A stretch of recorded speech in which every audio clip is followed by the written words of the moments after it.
We now turn to David Mahdi, an ex-VP of Gardner and an expert in the field of digital identity, to talk about the importance blockchain-based identities can play in the future.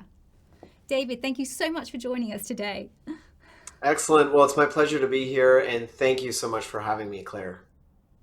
David, digital identities powered by blockchain have long been seen as a great way to use the technology. Mhm. So what I wanted to ask you is, what is digital trust and why is it so important? And also, lastly, will it increase in its importance as well? Absolutely. I think before we go down the path of talking about digital identity and how that connects to distributed ledgers and blockchain, I would first start with the notion of digital trust, as you mentioned, Claire, right? So when you think about our lives now, they're increasingly and ever more digital, right? What we're doing today, right? We need software and devices and systems and the internet to do this interview today, right? But even our day-to-day lives, going to the gym, getting on a bus, right, paying for things, it all uses the digital world to make it happen. Now, in the physical world, if let's just say you ran a wine shop, right? And I showed up and I'm from Canada and you're in Denmark and you want to make sure I'm of age to buy that bottle of wine, I might show you my Canadian passport. And you would look at it, and just by virtue of it being issued by Canada, you would say, okay, well, I trust that physical credential and I trust the information in there, right? So we have some kind of trust. And then I likely give you maybe a MasterCard, a Visa, or maybe some local currency in order to pay it. And the reality is, you would have trust, say, in MasterCard, Visa, or the local currency, the central bank. We don't even think about that in the physical world, it Mhm. just happens. When we leap into the digital world, it changes because now if I'm going to buy that bottle of wine from you, we're likely not doing it over video like we're doing right now, right? I'm going to use some system. Now, I would argue that the last 20 years we've done a decent job with e-commerce and all this stuff, but as we forge ahead into this next decade, many organizations want to do higher value transactions rather than just using these credit card networks and all of this. So how now would you validate my age online without me scanning my IDs and doing all this stuff that might cause too much privacy to be leaked, right? So the Mhm. whole notion of digital trust is really, it needs to be a focal point for the online world. Now, I'll say very quickly, there's a connection to digital identity. So everything is digital business. And Mm. digital business needs digital trust. And digital trust, the way how we instill it is with the notion of digital identities, both for humans and also machines. And very quickly, machines are the devices we use and the software we use in between. We have to have trust in those in order for, say, you to sell that bottle of wine to me. So when you boil it all down, digital identity is at the heart and center. And many will say it is the new perimeter for how we're going to do everything online, whether it's Web3, blockchain, or the metaverse. We need to have a strong notion of trust in these digital identities. Mm. Yeah. So I think you kind of covered actually a little bit what I was thinking about asking, and that is what, no, but it's great what a digital identity is. But where do you see these digital identities having the biggest impact in our day-to-day lives? Yeah, I mean, I think the best way for most people to think about this is the physical world. Now, of course, there's certain nuances when we move into the digital realm, things will change. So there's some things we can borrow from the physical world, but you know, even me showing you my passport really is kind of too much information if you're selling me that bottle of wine in the physical world. You don't need to see the passport number. You don't need to see other information, or if it's a driver's license or some other kind of ID. So, one really cool thing with the notion of certainly blockchain identity is you can share what's called these verified claims. And verified claim could be, I go to buy a bottle of wine from you online, and you, per maybe the local law, need to validate my age before you can sell it to me. And so what I could do is maybe use a mobile wallet that has, my government backed IDs or bank IDs in there, and I can select, say, a Canadian ID, and I can select the attribute that you need my age, and you just need to maybe validate that I exist. I can select that, and I can send that Mhm. over to you very easily. And what you will receive as a business is not the actual birth date. You don't even need to know when I was born. You just need to know, let's just say, if it's over 18 or over 21 in some jurisdictions, right? And as long as you get a check mark that's been validated by some trusted provider, that's all you need to store in your database. Let me go Mm. a little step further there, Claire. And that's a big deal, especially say if you're running a wine shop, because if we think about things like GDPR in the European Union, privacy laws, you don't want to have to store all of my information just because I might buy an occasional bottle of wine from your business. You're a small business, you want to focus on selling wine or whatever value you add. So one powerful thing that these digital identities can do when you back them with verified claims is it can make it a lot easier for small, medium, and even large businesses to do higher value transactions and really minimize the amount of personal private information that's flowing online and that they're storing.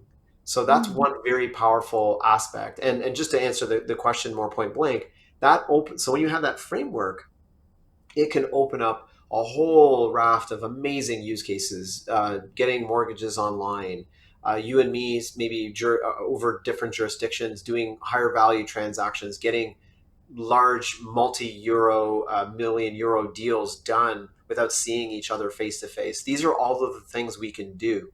So if you can only imagine, you connect that into things like the metaverse. If we have a strong foundation of digital identity and we can share these kinds of claims in a private and secure manner, we can start to open up some amazing use cases. Yeah, that's great, David. And it all sounds perfectly suited. But what do you think is actually holding us back today then? That's a great question, and one that I've personally struggled with over nearly 2 decades. There's many things, right? I think when we look at it, there's certainly political and individual and personal views. For example, so I reside in Canada, and in Canada we have some major banks here, Bank of Montreal, Royal Bank of Canada. We don't have a lot of them, right? And when you look at the average Canadian, we're more like Australians and New Zealanders and like Europeans in a way, where we do have trust in our government. So we're open to using kind of government-backed identity networks, or even some here in Canada where we have a system called Verified Me, where the banks got involved. So we have a little more trust in the system. When you move into other jurisdictions, like say the United States, it's much more fragmented. And they tend to do things on a state by state level. So you could have one state that could put in a very powerful digital identity program, and maybe say that's in Massachusetts, but that might not work with California's system. So so there's these personal and kind of political views that people carry that really do impact how identity is done in many countries. So that's one barrier. We have to figure that out to get over some of these hurdles and figure out what kind of the lowest common denominator is so we can do that. The other part is the technology. Now, we have a lot of the fundamental technology to make this work, but I'll come to the notion of standards. And let me just bring up Bluetooth. Imagine a world where we have all these devices, headphones, phones, our cars, but there was no Bluetooth. That would mean that we have to install little applications and drivers to string everything together. And anytime there's an update on your phone, certain things will break and you have to re-update. So when we bring that into the digital identity world, it's the same thing. So if I have a verified claim and I'm Canadian and I come to Denmark to see you, and I go to share that claim that says I'm above 18 or I'm above 16 or whatever the age might be, can you even accept that? Do you even understand the language that that verified claim is speaking in? So we Hmm. have a lot of work to do with standards, and there's some promising work ahead. But one thing that got me excited was seeing the tech titans getting involved. So the Microsofts of the world investing in this space and so on and so forth. But that's a great question. There's many more barriers, but I'd say the political views and the technology with standards are probably the bigger hurdles right now. So, with that in mind, I mean, could you paint a sort of picture of the digital identity future that you see? Yeah, I think that's a great question. I believe that we've kind of gone through the last, Web 1.0, Web 2.0, and we've tried to bring in some of these notions of digital identity and security, but there are many things that we're just not done with security and privacy by design. And so as we go forward into the future, right? We obviously see in Europe GDPR and many other jurisdictions rolling out privacy laws to say, hey, this is not a free for all. You can't just go online and throw all your information around. So we're living a moment right now where advertising networks and all these things about your personal information is changing. And I think what's going to happen in this next decade is, and we're seeing it now, a realization of how strategic and fundamental digital identity is to everything. And we're starting to see a lot of promise, certainly with blockchain identity, in that it gives more power back to the users. Like I said, I can control, if I go to your wine shop, what I'm going to share with you. Versus today, if it's in the physical world, I might give you my ID and you might scan it. And again, there's all this information on there that you do not need as a business. You don't need to know when I was born. You just need to know if I meet the criteria. So as we look into the future, I would see a world where we're going to have multiple identity providers, your bank, your mobile network operator, your government. And I see more of a connection around the world. So if you come to see me in Canada, I would very much see a world where you can use your Danish identities and use them for Canadian services, or even do that from Denmark using these things online. So I see more global interoperability. And like I said, it's going to have to come back to these standards. But again, what this will enable will be some very powerful use cases that I think we're only scratching the surface now, being able to do many more high value transactions, mortgages, loans, government deals, business deals, and so on. So David, with the talk of Web 3.0 and decentralized identity, will that mean that everything will be decentralized? Claire, that's a really good question. And I think even if you go online, you see lots of folks talking about the notion of Web3, where this is going, and there are discussions about centralization and decentralization. Even right now, as the world is going through some conflicts and we talk about shutting down these centralized credit card systems in certain jurisdictions, and some folks are looking at decentralized ways. The reality is that I believe that both are going to coexist and both need to coexist, especially when it comes to digital identity. I mean, think about it this way. Again, if we go back to the physical world, if I fly from Ottawa, Canada, where I live, and I fly to London in the UK, when I land in the UK, I'm going to see a border agent. And that border agent is going to want to see some kind of identity to prove who I am. Some will say that there's this notion of self-sovereign identity online where we need to be able to self-assert everything. Now, in the physical world, in that case of the border control, I can't just say, hi, I'm David, let me in. The border guard is going to look at me and go, okay, I need someone who is a trusted party to tell me who you are. And so what we've all gotten used to is using typically a passport to enter. So in my case, I would bring out my Canadian passport where the Canadian government has validated me and says, this is David Mahdi. And I would present that to the border agent.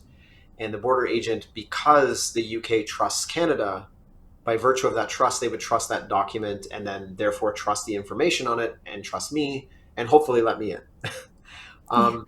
When we go online into the Web3 world, there are some people saying it's going to be totally decentralized and users are going to be totally in control of their own information. So I believe partially in that. But we are going to have what's called identity providers. So the example I gave with me going to the UK, the identity provider in that case for me is Canada. The service provider in that case is the UK. They're providing a service by letting me in. They need to validate me, and I can't just say who I am, as I said. So when we move that to the online world, into the blockchain world, into the Web3 world, there's some transactions which might be me posting something on a social network. Maybe it's not high, we don't need high trust, we don't need high validation. I could just, make up a social ID and post something and say, yeah, I'm David. But if I'm doing something like a multi-million euro deal with you, we probably want to use something stronger than a social identity, right? And you want a strong notion that it is me and it's not self-asserted. So again, that would require some kind of identity provider. So these identity providers, really what I'm driving at, the Canadian government, maybe some banks, maybe mobile network operators, they will have, and they will likely leverage centralized services where they have some information about you because they're validating you. But Others might yeah, use decentralized services to then have networks constructed so that they can have some of that information all interoperable. And we use the decentralized Web3 networks to connect all these together, if that makes sense. But that's kind of the notion that I'm seeing right now, is that we get these people who are very fanatical about decentralization, which I love it. But at the same time, we can't ignore the fact that we will need centralized services for many things, identity being some of them, and even compute services like Amazon Web Service or Microsoft Azure, still being yeah, centralized. sure. Because I mean, then I'm thinking, will users truly own all their own information, or as like what you just said, self-sovereign identity? Yeah, I mean, how will that work? Will they own their own information? Yeah, yeah, no, that Claire, that's a fantastic question, and I know my kind of, I was telling a story of really just giving a picture, but generally speaking, I mean, I love the notion of self sovereign identity because I mean, hey, I'm an employee, I'm a citizen, I'm a person, right? I'm an individual, and so I like the fact that I can have some ownership over it. But at the same time, I think, you know, again, I go to those high trust scenarios, crossing a border, opening up a bank account, you and me doing some high value transaction business deal. That is what I would call where we need high trust, right? Low trust might be, you want to post something on my Facebook wall or something, right? Yeah, That's low trust, right? So I think what we need to come to terms with is it's going to be a blend. There's going to be some cases where Claire asserting who she is totally fine. But there's cases where Claire is going to buy a bottle of wine. They're not just going to trust that you're saying you're above age. They need to see some third party that's validated you to do that. So yeah, self-sovereign identity, in my view, is it's more about a spirit, a theme, and a framework. And the reality is that you would have something like a mobile device and you'd have a yeah, mobile wallet on there, and you can have maybe bank IDs, mobile network operator IDs, a government backed ID, and you can actually pick and choose the attributes from those different providers to then share. But remember, those providers themselves would likely have centralized services, and you could be using that identity over a decentralized Web3 metaverse world. mm. Okay, so there will be a sort of blend of centralized and decentralized approaches when it comes to identity. So then what will the experience be like for the average user? Yeah, I think that's a great question, because it kind of furthers on the last thing I mentioned about the experience of, I think what most users are going to really see in a day-to-day basis is, I mean, Mm, we do anyways, our mobile devices. Our mobile devices are going to become even more critical when it comes to identity, right? Even yeah, when we see the notion of COVID passports, right? Obviously highly debated. I have mixed feelings about them as well, but that's neither here nor there. But we're using our mobile devices for that, yes, and it's tiresome when we have to use all these different kinds of applications. So I think the framework and approach to have, making it easier for consumers so that they know what they're sharing, they know what is needed, and they don't have to worry about password resets all the time. Because I know we love those, right? I'm sure you love doing yeah, password resets, right, Claire? yeah, Um, we hate them, right? And so I yes, think the experience we're going to see is a more mobile world where, yeah, I'm still using laptops and other terminals and systems and maybe my car, but my mobile device will become that much more strategic when I'm sharing these attributes, picking identities to log into systems or to access systems and so on. But we also have to remember that what happens if David's device runs out of power or it doesn't work, exactly, right? yes, yeah, yeah. Exactly what I was thinking when you just picked up your iPhone, because I feel like we're so dependent on this little iPhone. I mean, you could be at the airport and just about to board the plane and you run out of battery, and then what? So yeah, Exactly, exactly. I think actually one of the first times I used a mobile boarding pass, I was in it was with SAS, and it was in Copenhagen, and I remember thinking, I'm like, this is really really good, but yeah, what happens if I run out of power? So we also have to get to the, get used to the fact that we're going to need other backup methods. We need better ways Yes. to do resets because it is inevitable that you will lose it. It will, get broken, you'll run out of power, or maybe you can't even connect to the service. So I Mm. think it's a good best practice today, but even going forward, that you leverage multiple devices. So maybe, over time, you'll see things like smartwatches be used, your laptops, your desktops. The devices you use will start to represent you, Claire, or at least part Yes. of that. But I'll just give a public kind of service announcement and recommendation, Yeah. for even trust today and security today, even if you use things like Gmail or Hotmail or Outlook, I would highly recommend getting one of these. This is just a Okay. USB token. Keep it Yeah. on your car keys. And I rarely use this, but I use it when, in the scenario that you mentioned, if I get locked out, I could use that to stick into my laptop or another mobile device, and it can quickly give me access to my identities. So we're going to have to get used to that in the new world where we can't, even though we put so much on one device, we're going to have to get used Yes. to having multiple ways of doing identity. Exactly. Yeah, and that kind of also answered because I mean we did talk a little bit about what do you see in the future, but especially when it comes to digital identity. But I'm also Mhm. wondering, David, because you've got so much experience in this area, do you see anything, or are you working on anything for the future that's going to, yeah, help us all in this area? Yeah, I mean, I mean, I think that's a great question. When I started my career, I started in defense and then got into cybersecurity, got into cryptography, and then cryptography kind of opened my eyes to this whole notion of digital identity, because realizing that cryptography, that could be a whole other conversation, Claire. Cryptography is the concrete and steel foundation of digital identity, of digital trust, and ultimately of digital business. Even when we look at Concordium, we look at Bitcoin, we look at Ethereum, its Yes. critical infrastructure is cryptography.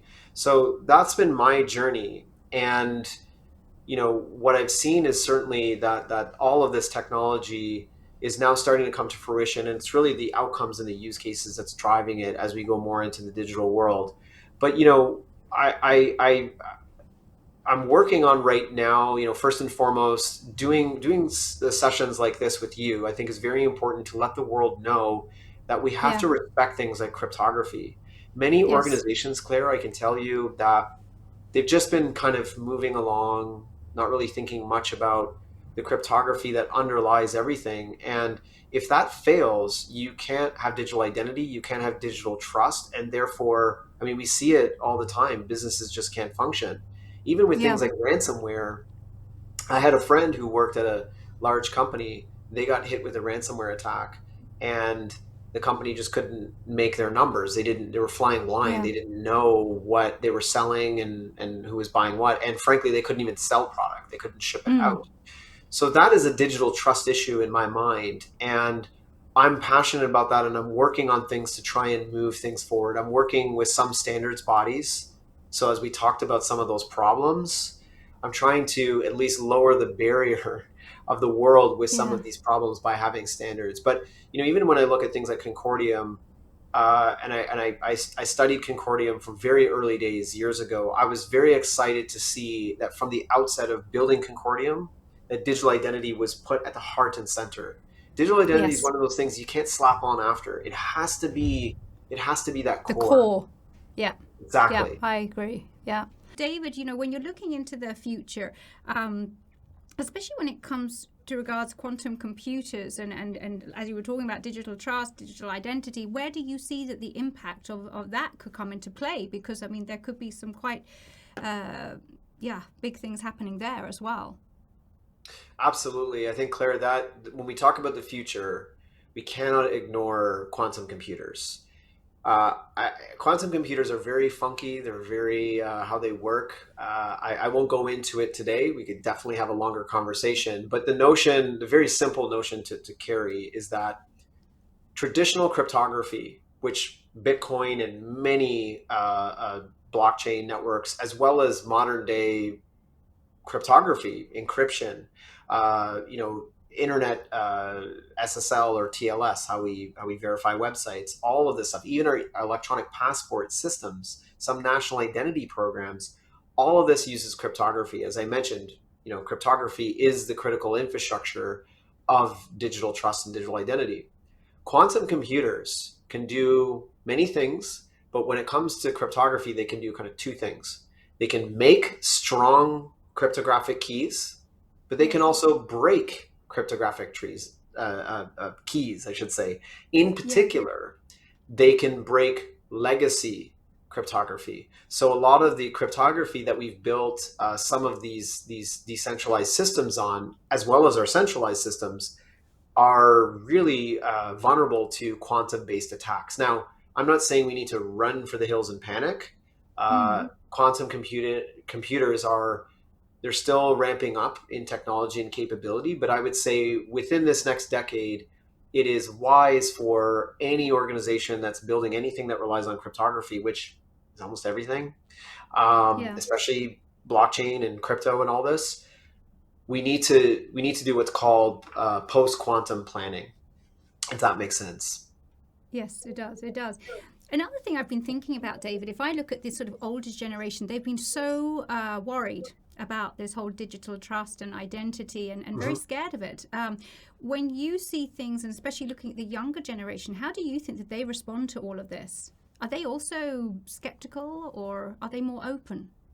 I think, what's interesting is that the world has become more aware of, many of the Web 2 services have based their businesses off of data. They're data driven businesses. And that data is maybe, Claire, your things that you've liked, who you're friends with, tracking what websites you've gone to, what purchases you've made, what searches you've done, and all of this, it's like you're leaving these little breadcrumbs around, and all this follows you everywhere.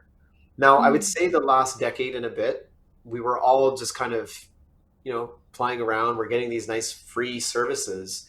But now, as we enter into this next decade, many, many more, certainly younger consumers, they're much more aware that there's this stuff going on. So the whole notion of privacy, many of them are, downloading ad blockers.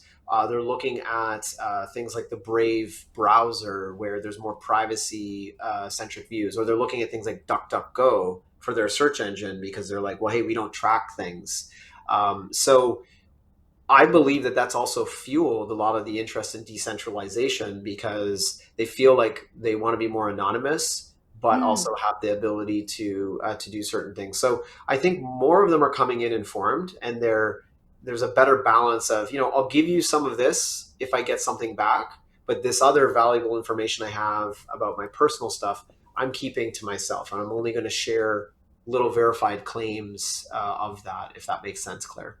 It does. It definitely does. I mean, I've questioned myself sometimes, when you're on the net and it says, do you allow these cookies? And I just always allow them. I allow everything. But of course, I do get Yeah. completely spammed with, if you see something and then you're reminded of it. And I have to say, it really does work with me because by the sixth time of seeing it, I'll often press buy. But at the same time, I am also aware of, oh gosh, how much more do you want to give? So, but I think yeah.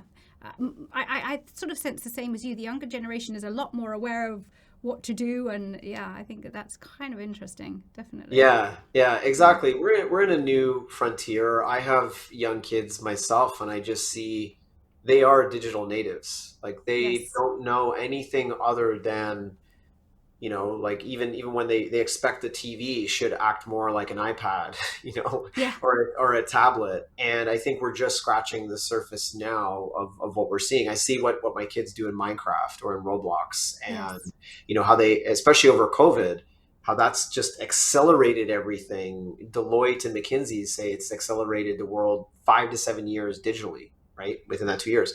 Through my kids, online school, right? The way how they've interacted with Yes. their friends because they couldn't see them.